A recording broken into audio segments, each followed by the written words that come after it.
Il existe, dans la ville de Leverkusen, en Allemagne, un bâtiment dont les murs ont absorbé plus de secrets que n'importe quelle cathédrale ou n'importe quel palais royal. Ce n'est pas un lugar de culto. Ce n'est pas un champ de bataille.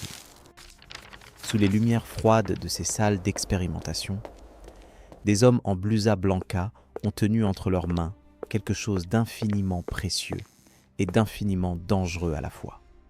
Le pouvoir de décider ce qui guérit et ce qui tue. Les cheminées crachent leur fumée noire sur des villes qui grandissent trop vite, sur des ouvriers qui toussent trop fort, sur des enfants qui meurent trop tôt. Dans ce contexte de souffrance ordinaire et de progrès spectaculaire, un jeune chimiste du nom de Felix Hoffmann entre dans son laboratoire avec un objectif noble: soulager la douleur de son père, torturé par des rhumatismes. Quelques semaines plus tard, il dépose sur le bureau de ses supérieurs 2 formules chimiques. 2 sustancias capaces, según lui, de révolutionner la médecine. Ce qu'il ne sait pas encore, ce qu'il ne peut pas imaginer, c'est que ces 2 molécules porteront des destins radicalement opposés. L'une s'appellera l'aspirine. Elle sera vendue dans des millions de pharmacies, prescrite par des millions de médecins, avalée par des milliards d'êtres humains. Elle deviendra le médicament le plus consommé de l'histoire de l'humanité. L'autre s'appellera l'héroïne. La misma empresa la lanza en el mercado con la misma confianza, las mismas fuentes comerciales, las mismas promesas de soulagement. Ella será presente como un sustituto sin peligro de la morfina, como un remedio contra los daños, como un cadeau de la ciencia moderna aux malaises du monde entier. Et des millions de personnes l'avaleront aussi. Mais ceux-là ne guériront pas. Puis vient le cuillette, puis viennent les années noires, puis vient la bête. La misma empresa, étendue désormais en une colosse industrielle que l'on appelle IG Farben, le plus grand conglomérat chimique que le monde ait jamais connu, va produire une 3e substancia. Celle-là ne sera pas vendue en pharmacie. Celle-là ne sera pas prescrite par des médecins bienveillants. Celle-là s'appellera le Zyklon B, et elle sera déversée dans les chambres à gaz des camps d'extermination nazis. El mismo grupo, los mismos laboratorios, les mêmes hommes en blusa blanca. Entre la aspirina y el Zyklon B, no hay 2 mundos separados por una frontera moral. Il y a une ligne droite tracée au crayon de la rentabilité et de l'ambition. C'est cette ligne que nous allons tracer ensemble. Pas solo para comprender, comentar una empresa puede brillar en la medicina del genocidio, pero para comprender lo que eligió de más profundo, de más problemático, de más universal. La historia de Bayer y de IG Farben no es una historia de una excepción monstruosa. C'est l'histoire de ce que la devient quand elle oublie le visage humain de ceux qu'elle est censée servir. C'est l'histoire de ce que le pouvoir fait à la conscience, lentement, progressivement, presque imperceptiblement. Et si esta historia apparaisse au passé sur le calendrier, elle appartient résolument au présent dans ses leçons. Parce que les laboratoires existent toujours. Les blusas blanquean lo existente hasta el momento.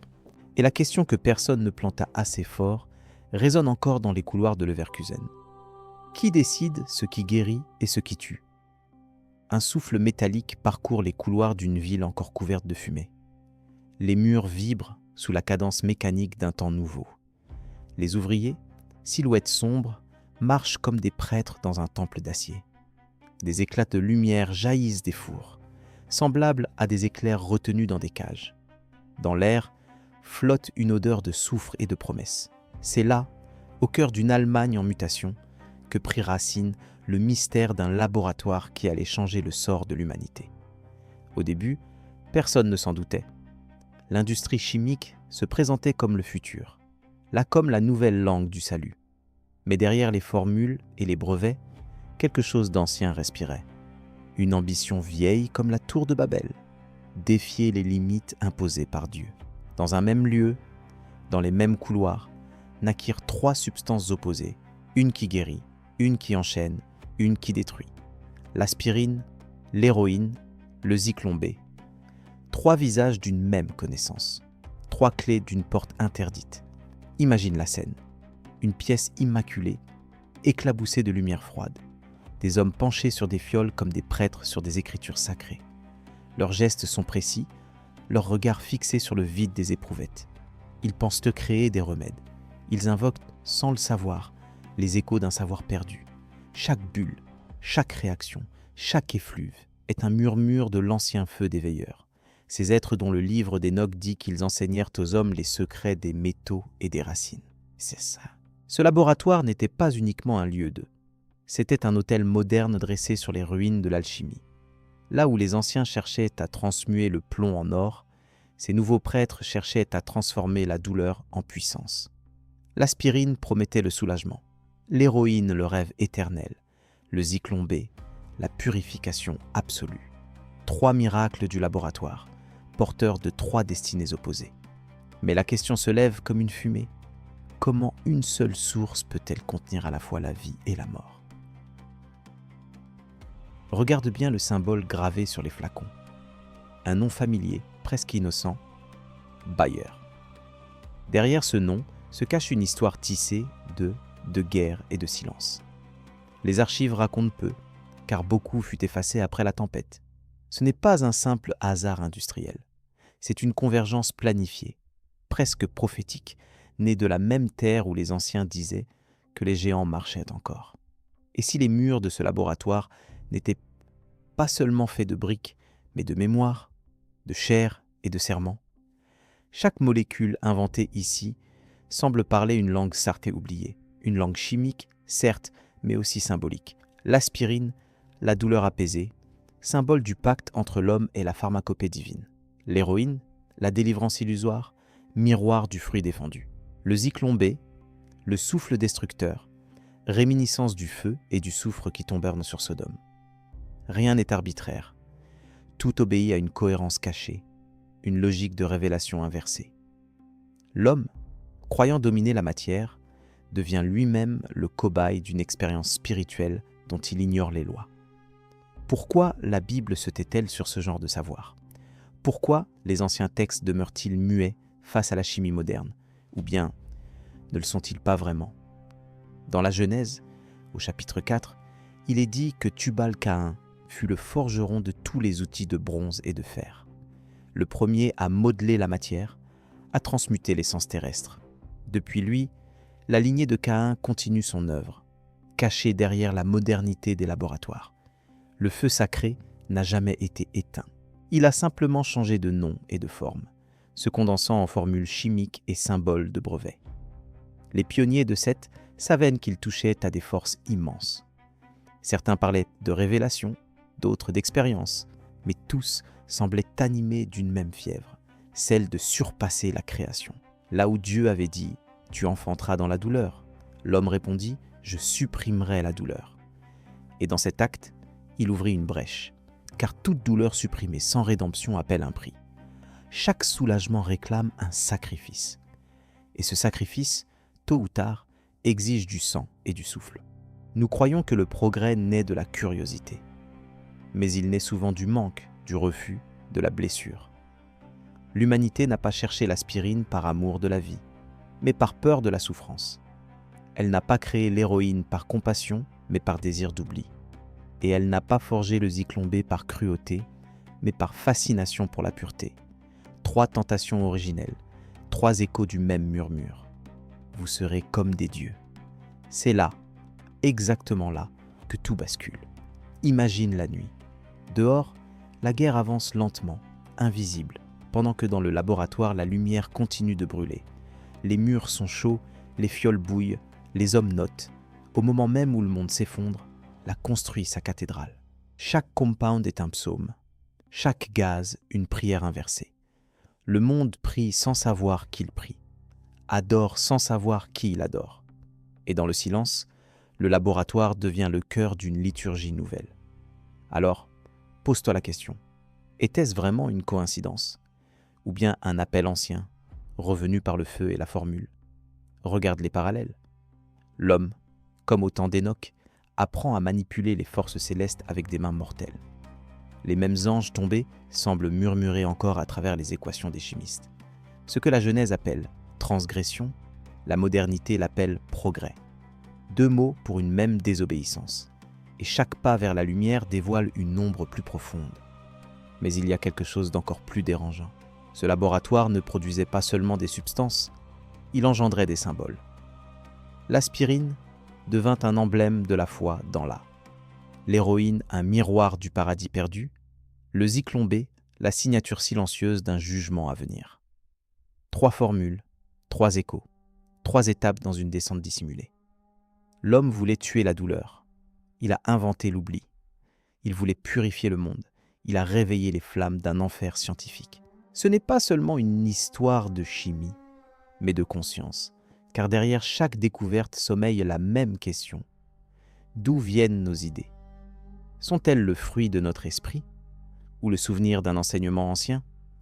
Le livre des Jubilés dit que les anges ont révélé aux hommes ce qu'il n'était pas donné de savoir. Peut-être que ce laboratoire n'a fait que réveiller un héritage interdit. Et siècle après siècle, ce savoir se transmet, se maquille, se glorifie sous des mots nouveaux, molécules, remèdes, progrès. Le mystère du laboratoire perdu, ce n'est pas seulement où il se trouvait, c'est pourquoi il existait. Pourquoi, soudainement, la même source produisit à la fois le baume et le poison. Comme si une intelligence silencieuse avait voulu tester l'humanité, mesurer son discernement, peser son âme sur la balance de la connaissance. Et chaque choix, chaque expérimentation, chaque brevet, chaque gaz est une ligne écrite dans un livre que la Bible appelle simplement la mémoire des hommes. Alors, souviens-toi de cette question, car la réponse n'est pas dans les dossiers, ni même dans l'histoire officielle. Elle se cache dans les pages anciennes, dans la poussière des Écritures, dans ce que les traducteurs ont effacé. Car ce laboratoire n'était pas un commencement, mais une répétition, une réplique moderne d'un acte plus ancien, un écho des jours où les fils des dieux marchaient parmi les hommes. Et si ce lieu n'avait jamais disparu? Si ses héritiers travaillaient encore? Garde cette pensée, car ce que tu viens d'entrevoir n'est que la première fissure d'un secret beaucoup plus vaste. Le jour se lève sur une ville traversée par le grondement des machines. L'air est lourd, chargé d'humidité et de suie. Au-dessus des toits, les cheminées exhalent une brume épaisse, presque vivante. Les premiers rayons du soleil glissent sur les vitres des laboratoires, révélant leurs âmes de verre et d'acier. Des silhouettes en manteau sombre entrent dans un bâtiment discret, portant avec elles les secrets d'une nouvelle ère. L'histoire les connaît sous des noms scientifiques, mais leurs serments étaient d'un autre ordre. On les appelait les chimistes, mais leur rôle dépassait la simple recherche. Ils formaient une confrérie sans croix ni prière, unis par la foi en la matière. Chacun avait renoncé au dogme, préférant écrire sa propre genèse. Leurs gestes, leurs mots, leurs calculs obéissaient à une logique invisible. Ils parlaient le langage du carbone, de l'azote, du soufre, la nouvelle langue sacrée. Et ce langage, ils prétendaient en l'avoir appris non par l'étude, mais par révélation. Ces hommes avaient pour ambition de reconstruire le monde, molécule après molécule. Ils se voyaient comme les nouveaux architectes du vivant, les continuateurs d'une lignée née avant le déluge. Dans leurs notes, certains faisaient allusion à Tubal-Caïn, à son art perdu de forger la chair et le métal. D'autres citaient même vaguement le feu céleste dont parlent les anciens mythes. Il y avait dans leur laboratoire des croquis où et alchimie se mêlaient, comme si une mémoire ancienne ressurgissait par leurs mains modernes. Dans la Bible, un verset semble murmurer à travers les siècles. Et les fils des hommes multiplièrent la connaissance, et l'orgueil grandit avec elle. Les chimistes du XIXe siècle croyaient tenir cette promesse interdite. Ils n'étaient plus de simples chercheurs, ils étaient des héritiers. L'un d'eux écrivit un jour dans son carnet « Nous ne découvrons rien, nous nous souvenons ». Cette phrase, anodine en apparence, résonne comme une confession, car pour se souvenir, il faut avoir déjà su, quelque part, autrefois. Dans un bâtiment appartenant à une compagnie naissante, Bayer, un petit groupe scella un pacte silencieux. L'idée était simple, unir la médecine, la chimie et le commerce pour créer une puissance sans égale. Mais derrière cette alliance économique, un autre serment fut prononcé, celui de dompter la douleur et la peur. Le premier fruit de cette union fut blanc, pur, presque angélique, l'aspirine. Le second, plus obscur, promettait le repos éternel de l'esprit, l'héroïne. Ce fut la première fois que la effleura à la fois la guérison et la damnation. Les murs de ce laboratoire semblaient respirer. Chaque nuit, Les lampes restaient allumées, diffusant une lumière dorée comme une veille spirituelle. Les notes s'empilaient, les formules s'entrelaçaient, les chercheurs devenaient des scribes modernes. Leurs équations parlaient en de fusion, de séparation, de pureté chimique. Mais dans leurs yeux, on lisait autre chose, une fascination quasi religieuse. Ce n'était plus seulement de l'art, c'était une invocation méthodique de la création. Certains dirent qu'ils avaient vendu leur âme à la logique, d'autres qu'ils avaient simplement déplacé la foi de l'Église vers le laboratoire. Tous, pourtant, partageaient un même feu, la certitude que la matière pouvait être redirigée, que le bien et le mal pouvaient se mesurer comme des réactions chimiques. Une idée démente, née d'un monde qui croyait pouvoir se sauver par sa propre intelligence. Le prophète Ésaïe avait prévenu « L'homme se corrompra parce qu'il crée ». Peut-être que cette prophétie n'était pas spirituelle, mais technique. Le pacte des chimistes ne repose pas sur un document écrit, mais sur une continuité d'intention. Une même ambition qui se transmet à travers les siècles. Percer le secret du souffle, contrôler la vie à son origine. Ils ont remplacé les temples par des usines, les incantations par des formules chimiques. Leurs vins sacrés sont devenus des liquides volatiles, leurs encens des gaz invisibles. Tout changeait, sauf le but. Toucher le feu des dieux sans brûler. Imagine leurs visages, éclairés par les flammes des brûleurs. Leurs mains tremblent à peine, guidées par la certitude d'être proches d'un mystère oublié. Dans leur paillasse, la matière devient docile. Tout semble possible. Les mots comme miracle, résurrection, purification reviennent souvent dans leur carnet. Ces mots trahissent quelque chose, une foi détournée, un désir de rivaliser avec la création. Et dans leur silence, on entend presque un écho, celui du serpent qui, autrefois, avait chuchoté « Vous serez comme des dieux ». Mais l'homme ne crée jamais seul.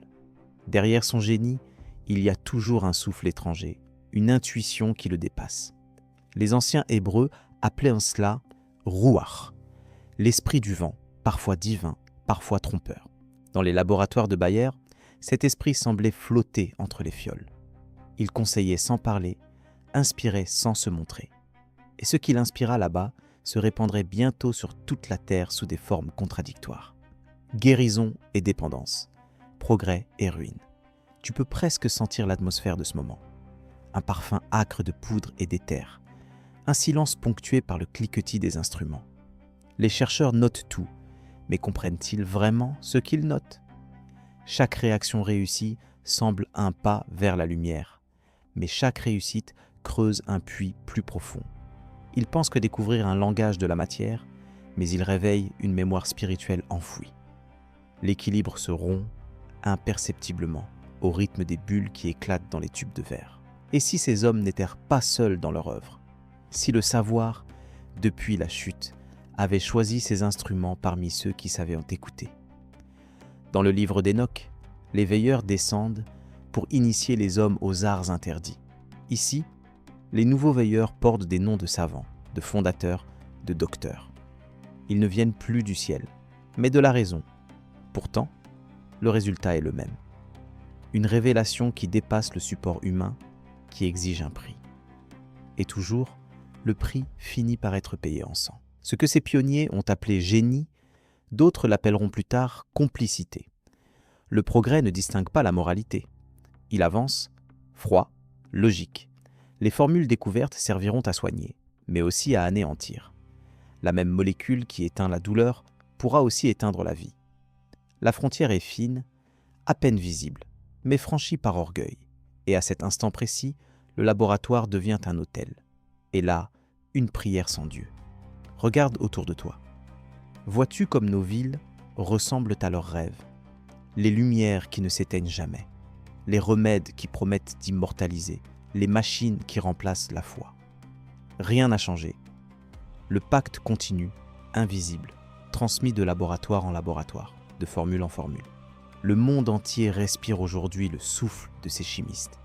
Mais peu savent qu'à l'origine, ce souffle portait une autre intention. Tu crois peut-être que ces hommes cherchaient seulement le bien, mais leur bien n'était pas le nôtre. Ils rêvaient de reconstruire l'Éden sans Dieu, de guérir le monde en le redéfinissant. Ils voulaient posséder la clé de la création et non la recevoir humblement. Ce pacte-là, secret et parfait, liait là à une ambition mystique, vaincre la mort par la formule. Et comme toujours dans l'histoire humaine, ce rêve finirait par se retourner contre ses créateurs. Garde bien cela à l'esprit. Ce que les archives appellent progrès, les anciens livres auraient nommé transgression. Ce que nous appelons découverte, eux auraient nommé révélation interdite. Rien n'est aussi neuf qu'il y paraît. Sous chaque molécule, il y a une mémoire. Sous chaque invention, un serment. Et la promesse qu'ils ont faite ce jour-là, au fond du laboratoire de Bayer, n'a jamais été rompue. Elle continue à chaque respiration, dans chaque remède, dans chaque douleur suspendue entre deux mondes. Les premiers rayons de l'aube effleurent des tours de verre dressées comme des sentinelles. Au loin, une ombre domine l'horizon, ancienne et nouvelle à la fois. La tour de Babel. Non pas celle décrite dans les Écritures, mais sa réplique moderne, faite de laboratoires, d'écrans et de câbles. À chaque étage, des hommes et des femmes manipulent la matière comme jadis on maniait la pierre. Ils ne bâtissent plus pour atteindre le ciel, mais pour percer le code du vivant. Et derrière ce geste se cache le même murmure ancestral. Faisons-nous un nom, afin de ne pas être dispersés. Les Écritures racontent qu'à Babel, les hommes parlaient d'une seule langue. Cette langue leur permettait de créer sans limite, d'unir leurs forces sous un seul dessein. Dieu, voyant leur pouvoir grandir, dispersa leurs mots et leurs ambitions. Mais si cette langue n'avait jamais disparu, si elle s'était transformée, se dissimulant dans les chiffres et les symboles de la chimie moderne. Les laboratoires du XXe siècle ont redécouvert un langage universel, le code moléculaire. Là où Dieu séparait, l'homme reconstruit, et chaque formule devient une prière silencieuse contre la dispersion divine.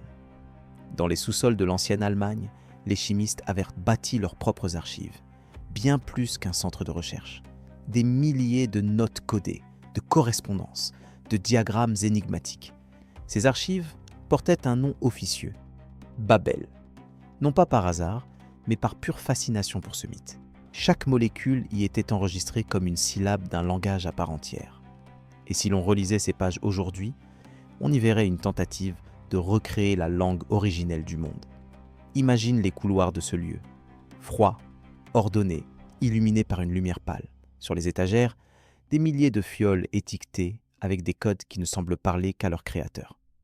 Des cartes du monde tapissent les murs, reliant les points de recherche en un vaste réseau d'intelligence. Chaque laboratoire est un fragment de la tour, chaque expérience une brique invisible. Le silence est total, sauf le bourdonnement constant des machines, comme un cœur battant dans une cathédrale profane. Les archives de Babel furent peut-être le premier cerveau collectif de l'humanité moderne.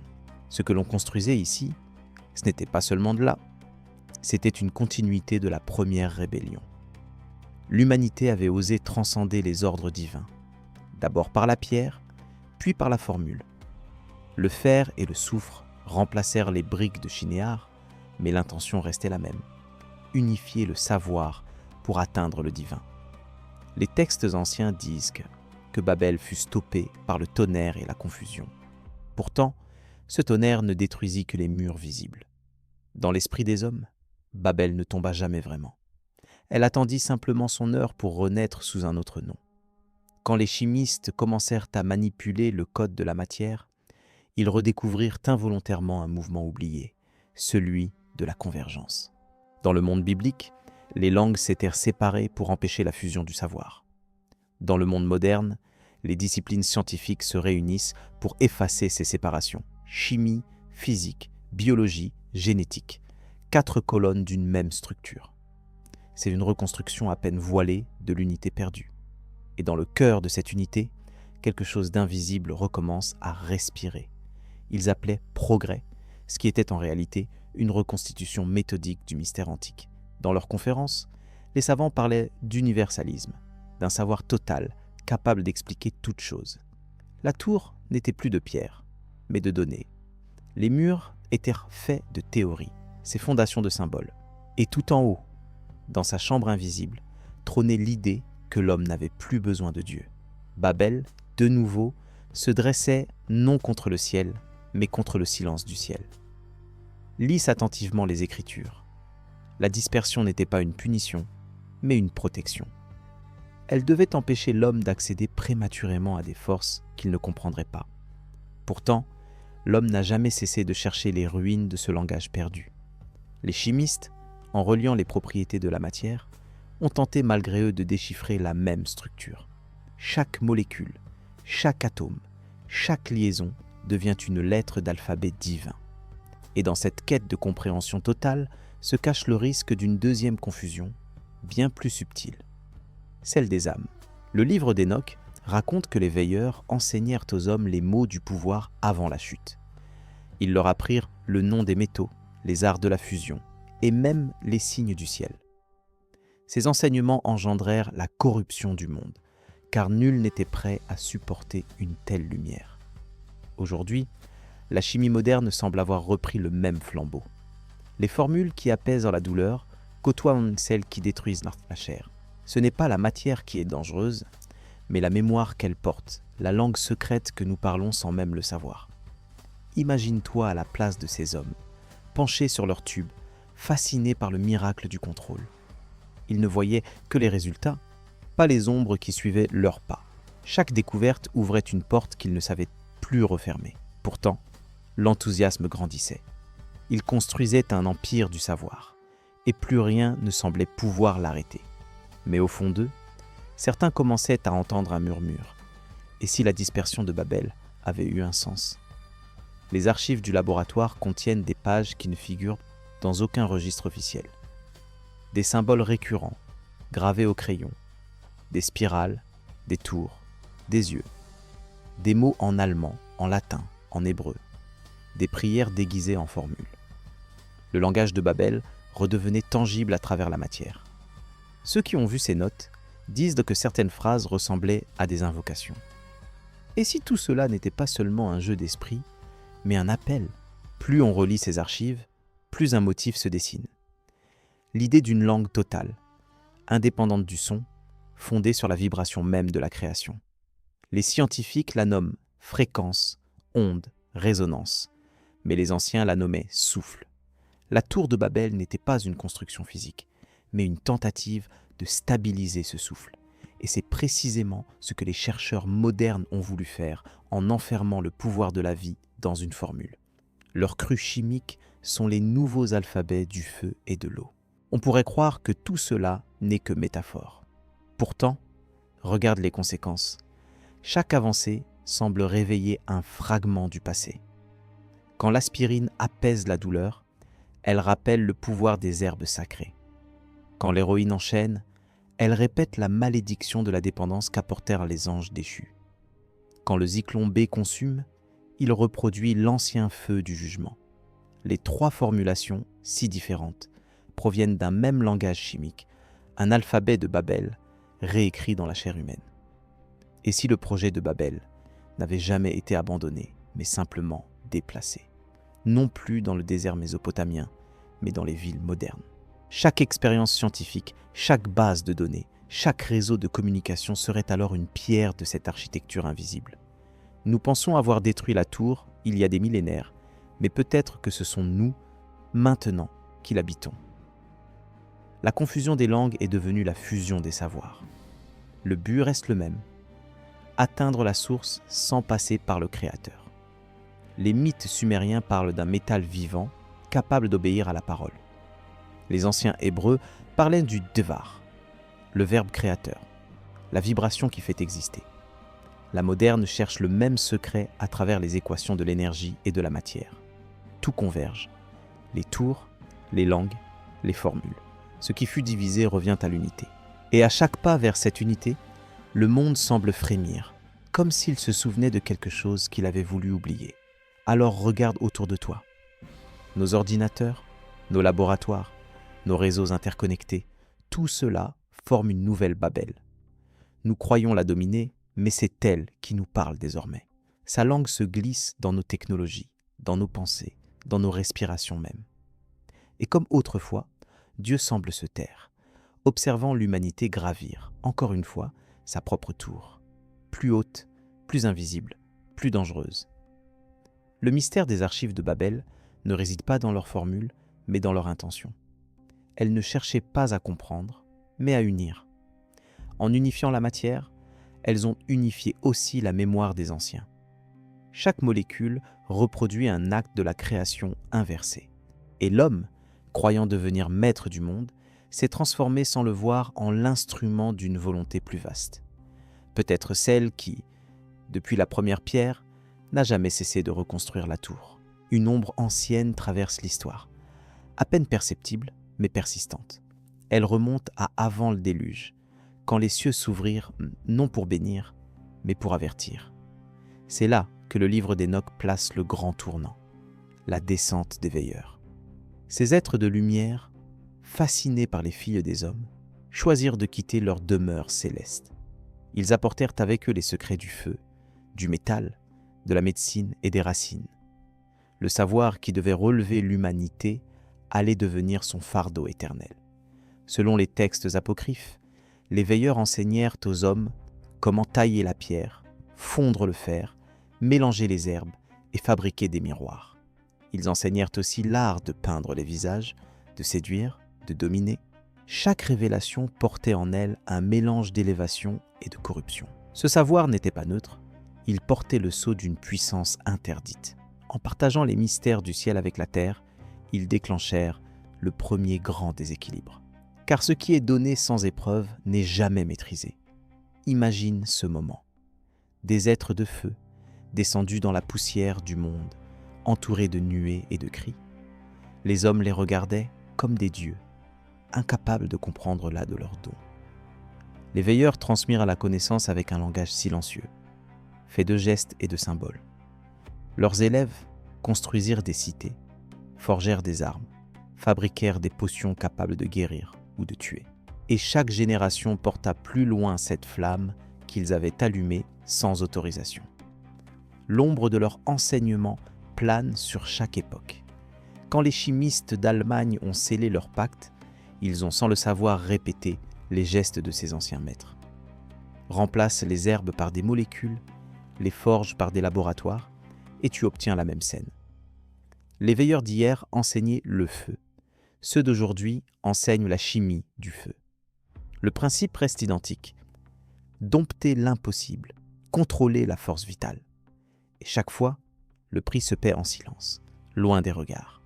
Il existe dans le livre d'Enoch une phrase clé. Ils leur révélèrent les secrets du firmament et ce que nul homme n'aurait dû savoir. Cette phrase pourrait décrire la moderne dans ses excès. Les veilleurs n'ont jamais vraiment disparu. Leur esprit plane dans le progrès, dans chaque découverte qui franchit la limite. Quand un chercheur manipule une molécule qui n'existait pas dans l'A, ils répètent leur transgression. Le danger n'est pas la connaissance, mais le cœur de celui qui la reçoit. Car la lumière donnée à une âme corrompue finit toujours par se transformer en feu. La Bible mentionne peu ces êtres, mais leur empreinte se retrouve partout. Dans la figure des anges tombés, dans les mythes des titans, dans les dieux forgerons des civilisations antiques. Tous racontent la même histoire. Celle d'être venus d'en haut pour enseigner aux hommes l'art de dominer la création. L'esprit moderne croit à la coïncidence, mais les anciens savaient que rien n'est gratuit.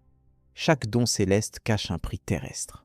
Et ce prix, l'humanité continue de le payer, génération après génération. Les veilleurs, dit-on, furent 10 fois 7. Leurs noms se sont effacés, mais leurs disciplines demeurent. Astronomie, métal, maquillage, herbe, guerre et charme. Chacune de ces disciplines est devenue une à part entière. Ce que nous appelons aujourd'hui biologie, chimie, cosmologie ou psychologie n'en est que la rémanence. Les temples d'autrefois sont devenus des universités, les oracles des équations. Mais la voix à l'origine de tout cela murmure toujours la même promesse. Vous comprendrez les secrets de Dieu. Ce que les veilleurs enseignèrent, les hommes le codifièrent, puis l'oublièrent sans vraiment le perdre. Dans les alchimies du Moyen-Âge, dans les grimoires interdits, dans les rites des sociétés secrètes, le même fil réapparaît.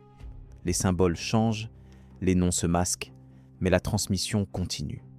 Quand Bayer et ses alliés ont bâti leur empire chimique, leurs laboratoires devinrent les nouvelles écoles des veilleurs, des lieux où la matière obéit à la parole, où la souffrance s'efface sur ordre humain. Et ce qu'ils croyaient être une conquête était en réalité une invocation. Tu penses que tout cela n'est qu'une métaphore? Regarde les coïncidences. À chaque fois que l'homme s'élève dans le savoir, il redonne vie à quelque chose de plus ancien. Les fioles des chimistes remplacent les fioles des prêtres. Les seringues modernes sont les sceptres des premiers dieux faiseurs.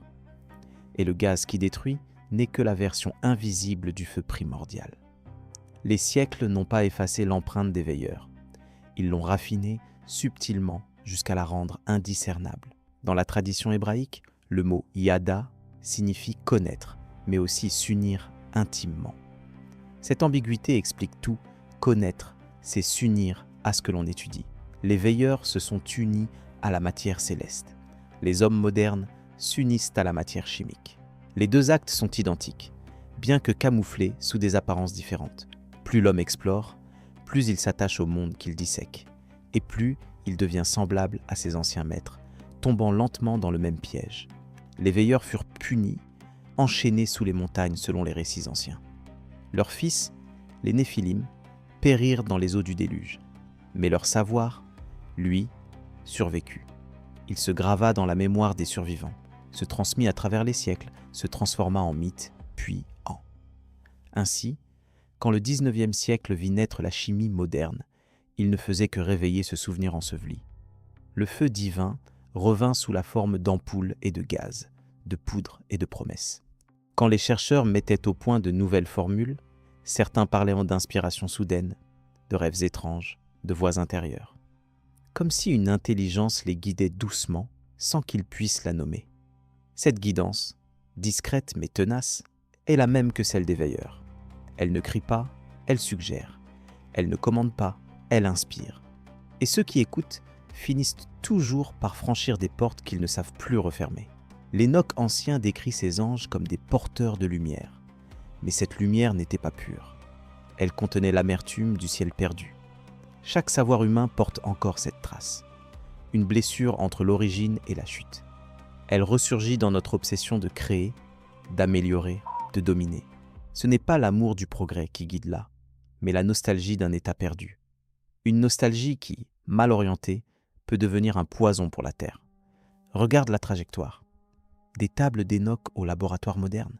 La ligne est continue. Les mêmes gestes, les mêmes ambitions, seuls les outils changent. Les anciens gravaient leurs formules sur la pierre.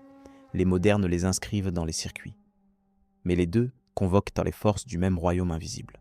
Chaque génération croit que ses découvertes sont nouvelles, alors qu'elles ne font que répéter l'ancienne prière des veilleurs. Percer les cieux sans demander la permission. Peut-être est-ce là le secret le plus terrible, que tout savoir est une mémoire, et que derrière chaque grande découverte se cache un souvenir d'avant la chute. Les veilleurs n'ont pas seulement légué des techniques, ils ont légué une logique, un modèle d'esprit, celui qui considère la création comme une équation réversible. Et chaque fois que nous cherchons à rivaliser avec Dieu, cette logique s'éveille, invisible mais implacable. Et si, finalement, les veilleurs observaient encore, non depuis le ciel, mais depuis nos propres réseaux, nos propres machines.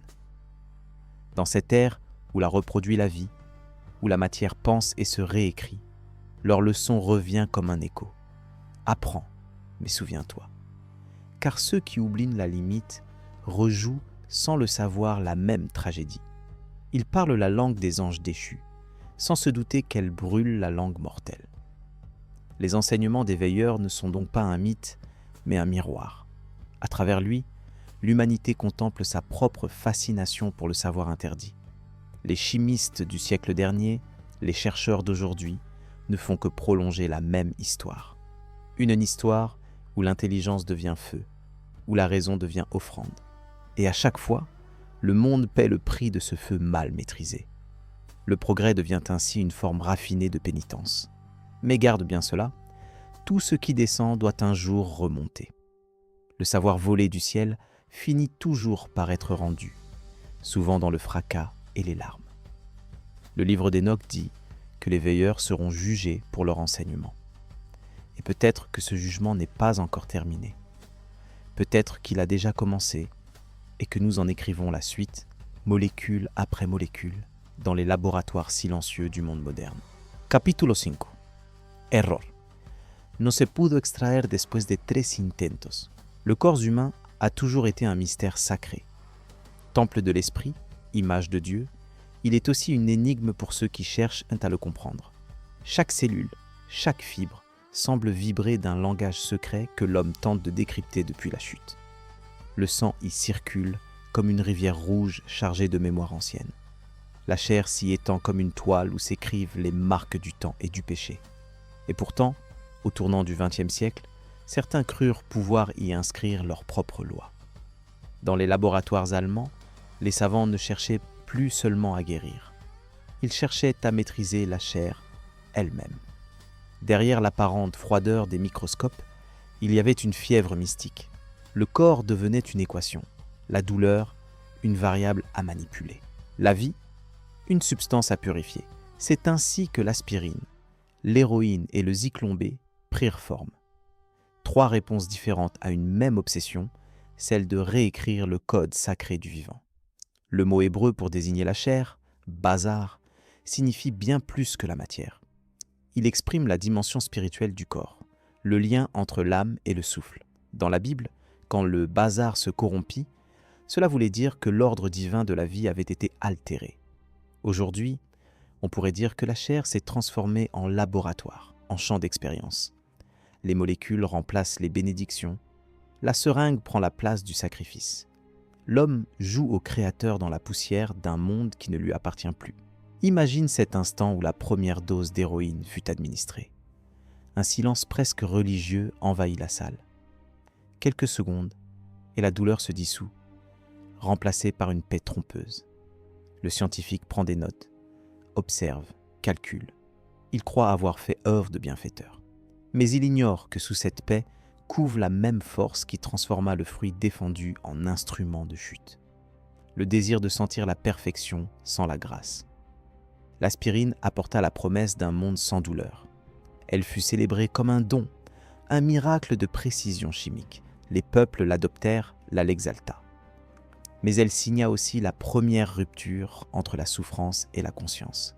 Supprimer la douleur, c'est supprimer un langage du corps, un avertissement de l'âme. Là où Dieu disait « Tu enfanteras dans la douleur », l'homme répondit « Je créerai la molécule qui t'en délivrera ». Et dans ce geste, il imposa son propre évangile chimique. L'héroïne, quant à elle, promettait l'oubli absolu. On la nommait héroïque, comme un feu divin capturé pour le bien de l'humanité. Mais ce feu dévora ceux qui l'approchèrent. Chaque injection effaçait un peu du lien entre le corps et l'esprit. L'homme croyait s'envoler, il se dissolvait. Ce n'était pas une guérison, mais une séparation, une fracture au cœur même du sacré, la désunion du souffle et de la chair. Puis vint le zyklon B, dernier né d'une lignée de savoir brûlant.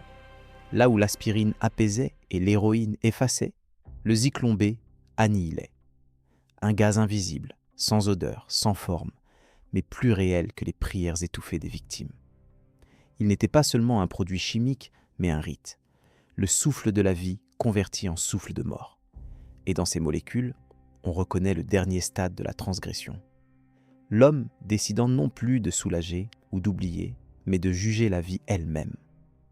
Chaque formule répond à une pulsion ancestrale. Guérir, fuir, purifier. 3 mouvements du même cœur, 3 reflets de la vieille tentation. Quand Ève tendit la main vers le fruit, elle ne voulait pas détruire. Elle voulait savoir. Quand le chimiste mélange ses composés, il ne veut pas trahir, il veut comprendre. Mais toute connaissance non bénie finit par corrompre la chair. Et ainsi, les molécules d'hier portent encore la soif d'un paradis chimique. Vois l'ironie. Les 3 inventions naquirent dans la même entreprise, sous le même toit. Comme les 3 fils d'un même père rebelle. Chacune poursuit une expression différente de la domination sur la douleur. Ensemble, elles forment un triangle parfait. Corps, esprit et souffle. Aspirine pour le corps, héroïne pour l'esprit, zyklon pour le souffle. 3 niveaux d'intervention, 3 fractures nouvelles dans l'ordre établi. Pourquoi la Bible se préoccupe-t-elle autant du sang ? Parce que dans le sang, réside la vie. Dans Lévitique 17, verset 11, il est écrit « Car la vie de la chair est dans le sang ». Le chimiste ne l'ignore pas. Il s'y intéresse comme un prêt à voler le secret même du Créateur.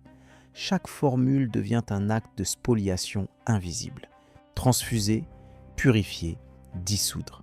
Autant de gestes qui imitent, sans comprendre, la logique divine du souffle vital. Le monde moderne croit s'être détaché des symboles, mais il les rejoue sans cesse.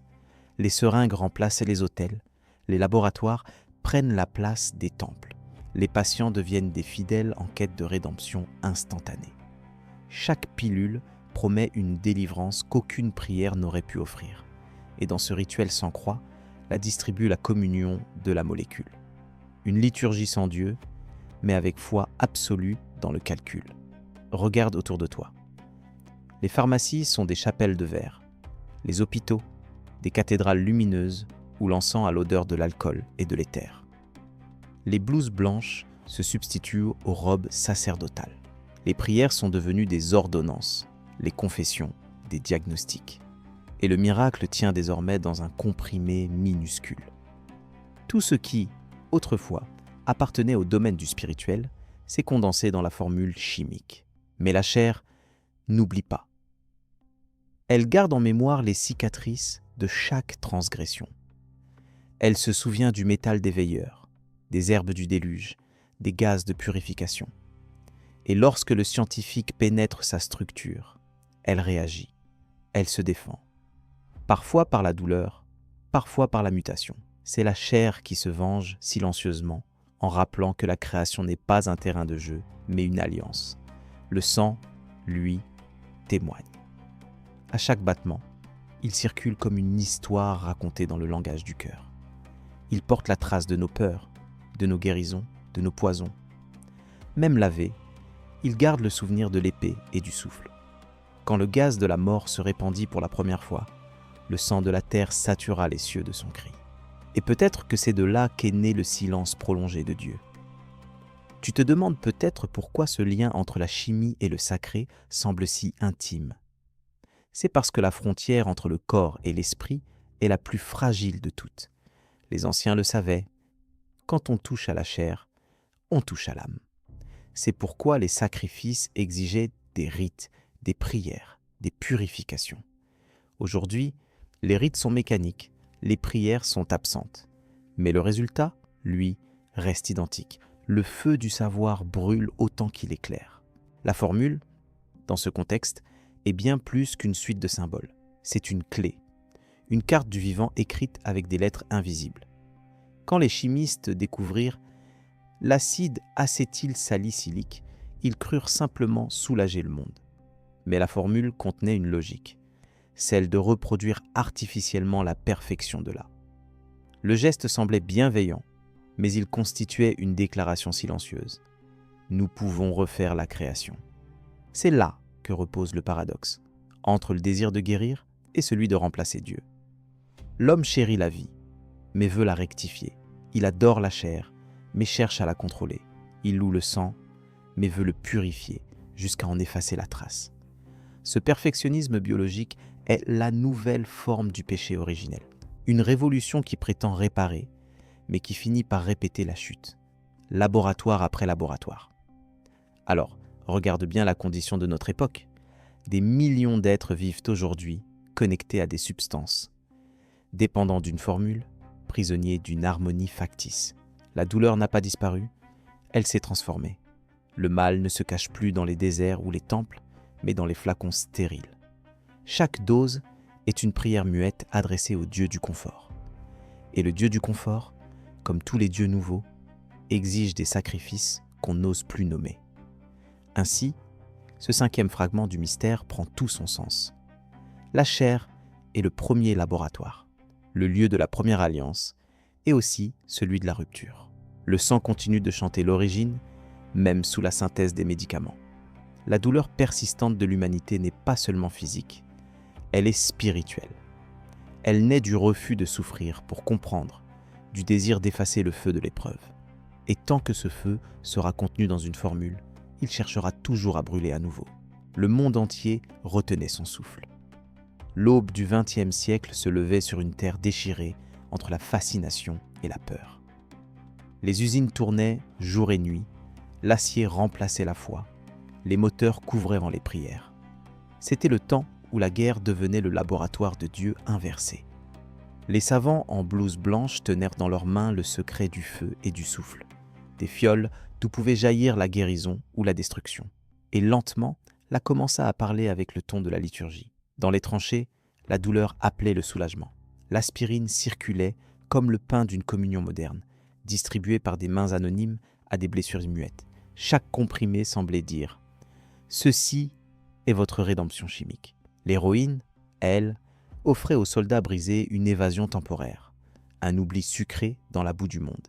Ils priaient, sans le savoir en avalant ou en injectant, et leurs prières montaient non vers le ciel, mais vers le Dieu silencieux des laboratoires. Pendant ce temps, derrière les portes closes des corporations, là se faisait religion. Les chercheurs portaient leurs blouses comme des tuniques sacerdotales, et les bêchers devenaient en des calices. Tout geste était codifié, chaque dosage récité comme une prière mécanique. Ceux qui contrôlaient ces rites savaient qu'ils étaient désormais les nouveaux prêtres de la modernité. Ils parlaient d'objectivité, mais agissaient en croyant. La formule prit la place du verset, la répétition du protocole, celle du chapelet. Peu à peu, la guerre s'unit alla dans une alliance impie. Les gaz, nés pour guérir, furent transformés en armes de purification. Les voies respiratoires, qui devaient inhaler la vie, inhalèrent à la mort. Le souffle, autrefois associé à l'Esprit de Dieu, devint vecteur de jugement humain. Ce fut l'âge du renversement des symboles. L'homme décida que l'air lui appartenait. Même le ciel, autrefois signe de bénédiction, se fit complice du silence. Regarde ce paradoxe terrifiant. C'est la même qui soulageait dans les hôpitaux et qui exterminait dans les camps. Le même savoir, appliqué à deux prières contraires, guérir l'homme ou purifier la terre de son excès. Et sous cette dualité, on entend un seul « Amen », prononcé d'une voix sans âme. Ce mot, autrefois sacré, devient la conclusion de l'expérience scientifique. Non plus qu'il en soit ainsi sous l'autorité divine, mais nous l'avons fait, sous celle de l'homme. Les laboratoires d'I.G. Farben et de Bayer étaient les cathédrales d'un nouveau culte. Leurs cheminées dressées vers le ciel rappelaient les clochers d'antan. À travers la fumée, une étrange liturgie s'écrivait. Les chimistes, tels des prêtres, fabriquaient des hosties d'acide, des cierges de méthanol, des encens de soufre. L'odeur du progrès se confondait alors avec celle du péché. Et dans cette confusion, la prière du monde changeait de direction. Les soldats, qui marchaient sur les champs de bataille, respiraient le souffle des veilleurs sans le savoir. Le gaz moutarde, invisible messager, remplaçait la brise de l'esprit. Ceux qui tombaient étouffaient entre ciel et terre, dans un silence où la semblait seulement observer. Ni ange, ni miracle, seulement des formules qui avaient échappé à leur créateur. Le monde, une fois encore, rejouait le drame du feu volé. Et le ciel, comme autrefois, restait muet. L'illusion de contrôle persistait. Chaque victoire scientifique était célébrée comme une révélation. Les publications ressemblaient à des psaumes modernes, ornés du langage codé de la vérité technique. Mais personne ne demanda si ce savoir trouvait encore sa place dans le dessein divin. Les laboratoires proclamaient leurs découvertes comme les prophètes d'une nouvelle ère, et les peuples, fascinés, acclamaient sans comprendre ce qu'ils adoraient. La disait maintenant « Amen », à la mort autant qu'à la vie. L'homme bénissait ses armes avec le même enthousiasme qu'il bénissait ses remèdes. Les hôpitaux et les champs de bataille partageaient les mêmes molécules, les mêmes usines, les mêmes mains invisibles. La douleur et la délivrance provenaient du même autel. C'est ainsi que la guerre devint une Eucharistie inversée, où le corps du monde était déchiré au nom de la raison, et personne n'osa dire que cette raison avait le goût du sang. Dans ce tumulte, l'âme humaine perdit ses repères. Là où autrefois on priait pour comprendre, on expérimentait pour dominer. L'esprit du doute, ce moteur sain du chercheur, céda la place à l'orgueil. La lumière de la connaissance, quand elle brûle sans foi, devient feu dévorant. Les hommes ne cessèrent de poser des questions morales, convaincus que la vérité n'en avait pas besoin. Et c'est ainsi que leur silence devint un dogme. On raconte qu'à la fin de la guerre, le ciel resta gris plusieurs semaines. Les usines ne cessèrent pas leur activité, seulement leur intention. Les cheminées continuèrent d'exhaler leurs prières mécaniques, tournées vers un Dieu qu'elles ne reconnaissaient plus. Certaines voix, parmi les chercheurs, commencèrent à s'interroger. Où s'arrêtait la guérison? Où commençait la profanation? Mais le bruit des machines couvrait toute réponse. Les archives montrent qu'à cette époque, les mots « purification » et « progrès » se prononçaient dans les mêmes phrases. Ces deux notions fusionnaient lentement comme les métaux d'une même forge. Les scientifiques parlaient du nettoyage, de la sélection du vivant. Derrière la neutralité des termes, un souffle ancien se réveillait.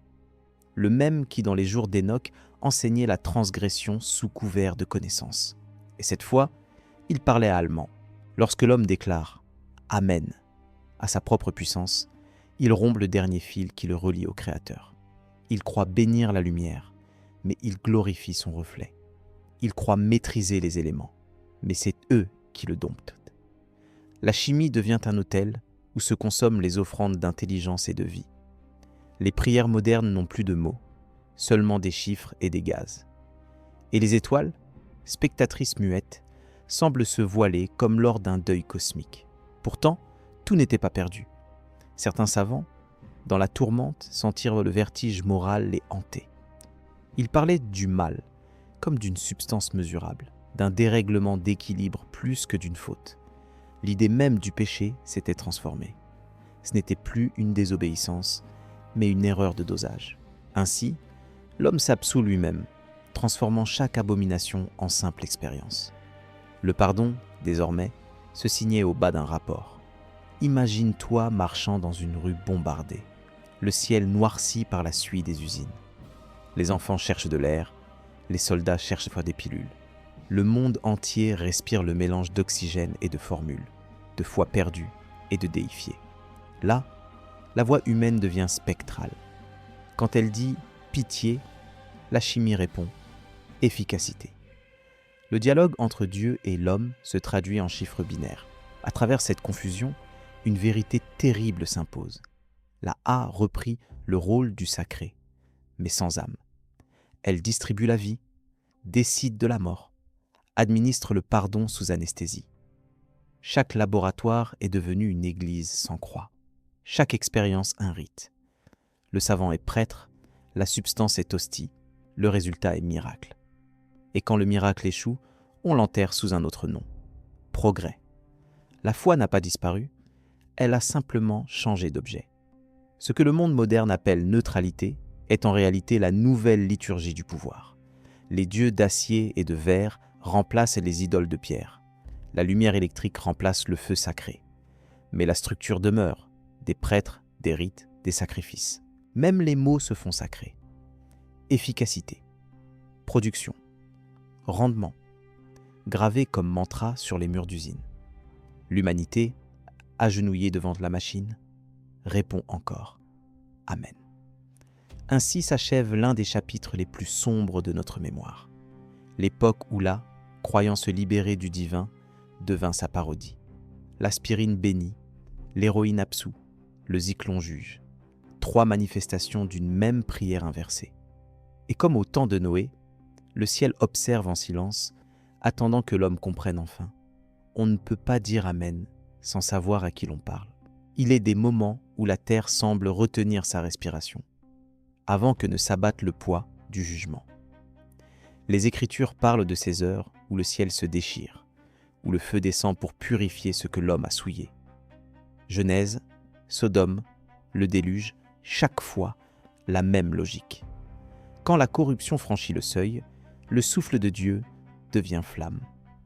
Dans le XXe siècle, ce souffle revint, non sous forme de prophétie, mais de chimie. Et cette fois, c'est l'homme lui-même qui mania le feu et le soufre. Les laboratoires du mal prophétique avaient déjà préparé le terrain. Dans les cuves d'I.G. Farben, des milliers de litres de gaz attendèrent leur heure, silencieux et incolores. Le zyklon B, né d'une logique purement industrielle, dépassa rapidement la simple intention. Le gaz qui devait désinfecter devint celui qui consumait sans brûler. Les flammes d'hier, visibles dans les vallées de Sodome, se changèrent en vapeur invisible. Le feu et le soufre n'étaient plus naturels, ils étaient synthétiques. Dans le langage symbolique des Hébreux, le feu est l'instrument de vérité, et le soufre, celui de la purification. Mais cette fois, la purification échappait à tout dessein divin. Elle était calculée, mesurée, administrée. Les hommes qui ouvraient les vannes se prenaient pour juges. Ils croyèrent séparer les purs des impurs, comme jadis les anges visitèrent Tauschlot. Mais cette fois, les anges étaient faits de chair, d'orgueil et de peur.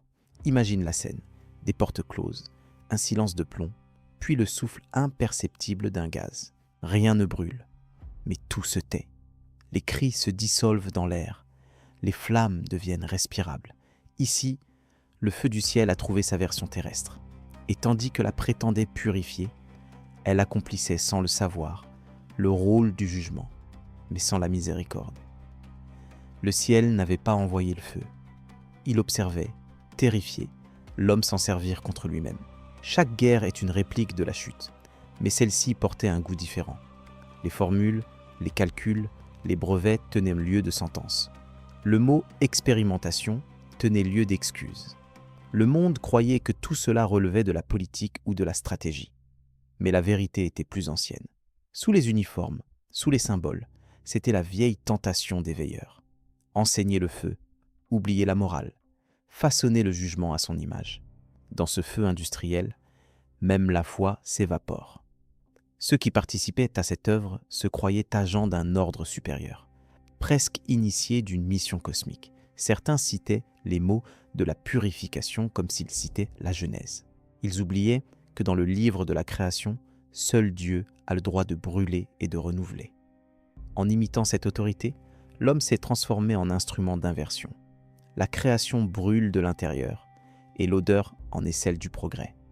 Les historiens parlent de data, de statistiques, mais les cieux parlent autrement.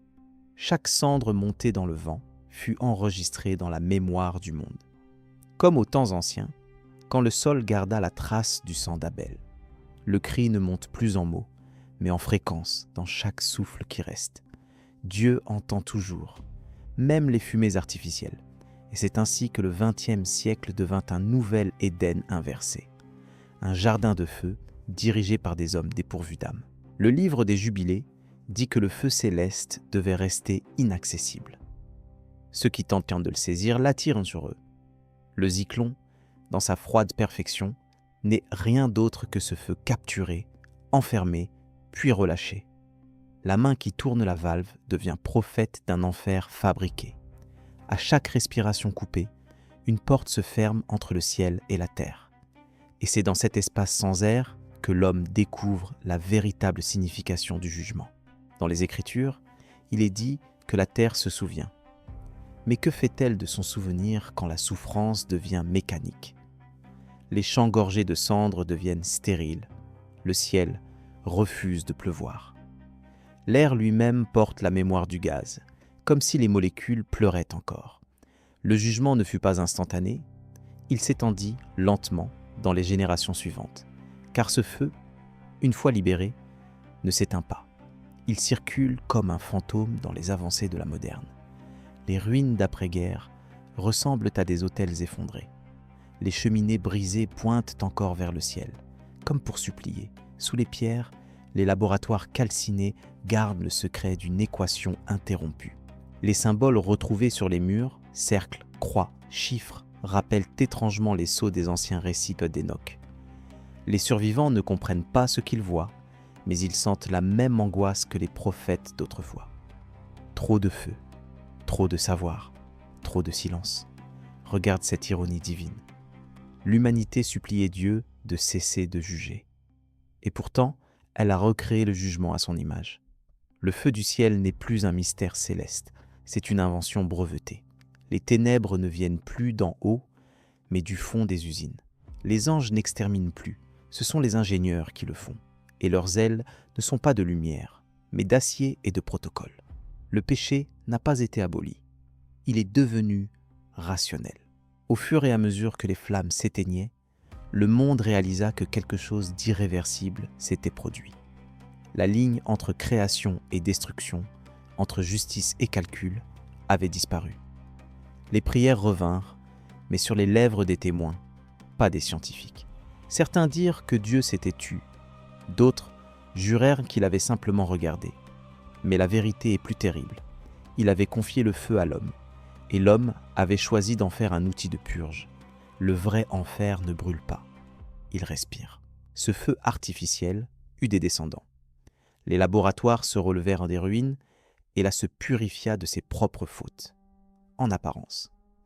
Les mêmes formules, à peine modifiées, trouvèrent leur chemin dans les industries pharmaceutiques, énergétiques, technologiques. Le feu changea de nom.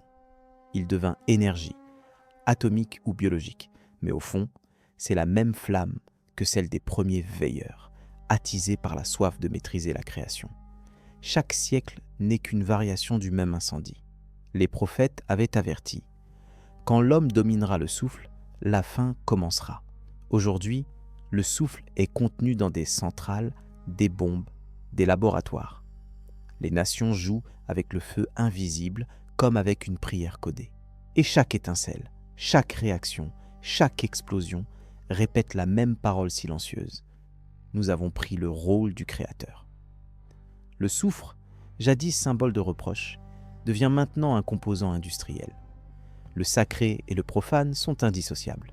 Mais dans ce magma d'arrogance et de progrès brûlés, survient un enseignement caché. Le feu juge, mais il révèle aussi. Chaque destruction met à nu l'essentiel. Chaque cendre fait pousser une graine de conscience. Au cœur des ruines, certains commencèrent à entendre autre chose, un appel. Pas celui du désespoir, mais celui du souvenir. Le ciel, même silencieux, parle encore à travers les plaies du monde, rappelant à l'homme le poids du feu qu'il porte dans ses mains. Car ce jugement du feu et du soufre n'est pas qu'un épisode de l'histoire humaine. C'est une métaphore vivante du péché de maîtrise. L'homme veut posséder ce qu'il devrait seulement servir. Il veut purifier ce qui lui échappe, rectifier un équilibre qu'il ne comprend pas. Et dans cet excès de zèle, il répète sous des formes modernes la chute des veilleurs. Chaque serpent de feu que nous forgeons est une promesse de recommencement du déluge. Peut-être ce feu n'a-t-il jamais cessé d'agir. Peut-être brûle-t-il encore dans chaque invention transformée en arme, dans chaque fournée de gaz, dans chaque progrès dépourvu de compassion. Le jugement ne descend plus du ciel, il s'exprime à travers notre propre civilisation. Nous sommes devenus les témoins et les instruments du feu que nous invoquons. Et tant que nous refuserons d'apprendre la leçon du soufre, nous continuerons à reconstruire Sodome sous des noms nouveaux. C'est le cycle du feu parfait, celui que seul le repentir pourrait rompre. Le monde croyait avoir tourné la page. Après les flammes, après le soufre, les nations se redressaient, lavées, pensaient-elles, de leur folie. Mais sous les décombres, quelque chose bougeait encore. Une connaissance fragmentée, une mémoire répartie, un serpent sans corps cherchant à se recomposer. Ces morceaux se glissèrent dans des valises diplomatiques, des notes scientifiques, des contrats industriels. Et lentement, les héritiers du feu commencèrent à écrire une nouvelle genèse, plus subtile que la précédente. Les laboratoires d'après-guerre furent construits sur les cendres des anciens. Leurs directeurs portaient d'autres noms, mais leurs méthodes restaient les mêmes. Beaucoup de savants échappèrent au jugement, intégrés dans les grands programmes de recherche étrangers. On les appelait experts, mais leur expertise sentait encore la fumée des camps. Le monde récompensait la connaissance, peu importe son prix. Et dans cette amnésie organisée, les fragments du serpent trouvèrent un nouveau refuge. Tu imagines peut-être ces fragments comme des idées, mais ils étaient revivants, des gestes, des habitudes, des réflexes spirituels. L'orgueil de comprendre, le goût de dominer, la froideur du calcul. Ces qualités, jadis confinées aux temples anciens ou aux tours de Babel, se réincarnèrent dans la moderne. Une génération entière de chercheurs grandit en croyant que la morale retardait l'évolution. La chute d'hier se transforma en moteur du progrès, et les fragments du serpent devinrent la colonne vertébrale de la civilisation technique. Dans les années qui suivirent, les pays vainqueurs absorbèrent la connaissance des vaincus. On transféra des brevets, des formules, des prototypes. Sous couvert de reconstruction, on réactiva les mêmes réseaux industriels. Les nouvelles pharmacopées étaient bâties sur les anciens poisons. Aux États-Unis, en Russie, au Japon, les noms changèrent, mais la philosophie resta identique. La devait être au-dessus de tout. Et pendant que le monde célébrait la paix, le serpent reprenait lentement forme dans l'ombre des laboratoires. Regarde les symboles. Le caducée, avec ses 2 serpents enroulés autour d'une tige. Un emblème médical, certes, mais aussi un héritage ancien. Dans la Bible, le serpent est celui qui apporte la connaissance interdite. Dans la médecine moderne, il est celui qui soigne et qui tue. Le même être sur 2 visages opposés.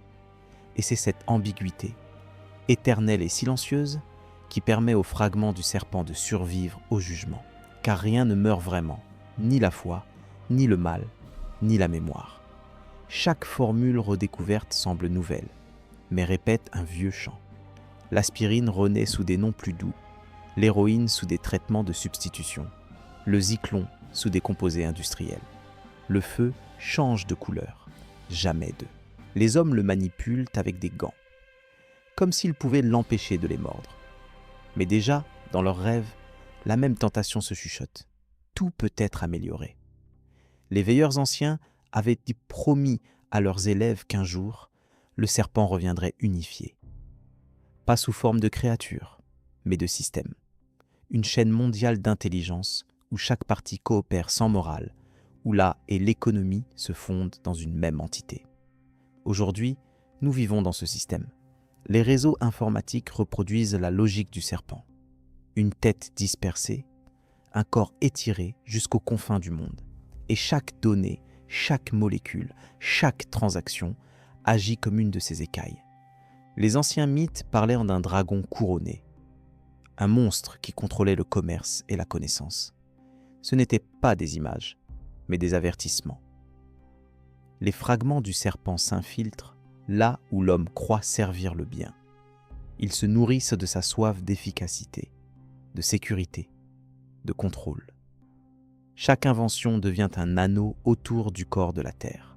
Et ce corps, lentement, s'étouffe sous l'étreinte de son propre savoir. Regarde les pharmaceutiques modernes. Elles vendent la santé, mais elles cultivent la dépendance. Chaque remède nourrit un déséquilibre nouveau. Chaque molécule apaise pour mieux rappeler. C'est le même cycle que celui du serpent. Il guérit en injectant sa propre douleur. Dans les laboratoires de verre et d'acier, les chercheurs parlent de progrès sans voir le piège. Car derrière leur microscope, c'est encore une langue ancienne qui murmure, faite de puissance que nul ne devrait invoquer. Les religions disparues racontaient un secret. Le serpent n'est pas seulement un symbole du mal, mais aussi de la connaissance non maîtrisée. Dans la Genèse, il promet la conscience. Dans les mythes orientaux, il représente l'énergie vitale. Ces 2 forces ne sont pas opposées, mais confondues. Et c'est cette confusion qui régit encore la modernité. La cherche la guérison, mais atteint souvent la faute. Ce double visage n'est pas une erreur, c'est la marque du serpent intact. Pendant les décennies suivantes, les programmes de génétique, de chimie et d'armement fusionnèrent subtilement. Des chercheurs expérimentaient sur l'ADN, comme les anciens forgeaient les métaux. Ils parlaient de sélection, d'optimisation, de pureté, toujours les mêmes mots. La main qui modifie la chair répète celle qui voulut goûter aux fruits sacrés. Les veilleurs aux rêvantes souris, leur héritage se perpétuait sous l'éclat artificiel des tubes fluorescents. Le serpent moderne, invisible mais omniprésent, rampait dans les circuits de la connaissance. Certains, pourtant, sentirent le danger. Quelques savants commencèrent à parler d'éthique, de limites. Ils voulaient le croire qu'il était possible de maîtriser le feu sans s'y brûler. Mais le système était déjà trop étendu, trop intégré. Les fragments avaient fusionné, industrie, finance, politique, comme les anneaux d'un serpent colossal. Et dans cette union parfaite, l'idée d'un retour à la sagesse devint presque risible. Tu te demandes peut-être comment un symbole ancien peut encore gouverner le présent. C'est que le serpent n'est pas une entité visible, mais un modèle. Une architecture d'orgueil cyclique où chaque progrès prépare une chute nouvelle. L'homme croit s'élever, mais il s'enroule autour de sa propre vanité. Les écailles du serpent sont faites de métal et de données. Elles brillent comme de l'or, mais ne reflètent qu'un ciel vide. Et sous cette brillance, le poison circule sans résistance. Les grandes corporations ressemblent à des divinités modernes. Inaccessibles, omniprésentes, elles dictent les lois des besoins et des désirs. Leurs temples sont faits de verre, leurs prêtres sont des ingénieurs. Leurs offrandes, du temps, de la santé, parfois des âmes. Le serpent n'a plus besoin de parler. Il inspire les doctrines du marché et de l'innovation. Ce que l'ancienne tentation proposait en secret, le monde le proclame aujourd'hui comme progrès. Regarde le cycle. Découverte, adoration, corruption, ruine. C'est le schéma du serpent depuis la Genèse. Chaque fois que l'humanité atteint un sommet de savoir, elle tombe d'un degré équivalent de sagesse. Les bibliothèques remplacent les temples, mais les démons des anciennes pierres restent assis dans leurs fondations. Et à chaque révolution scientifique, les fragments du serpent dansent autour des braises. Les mythes ne mentent pas, ils se modernisent.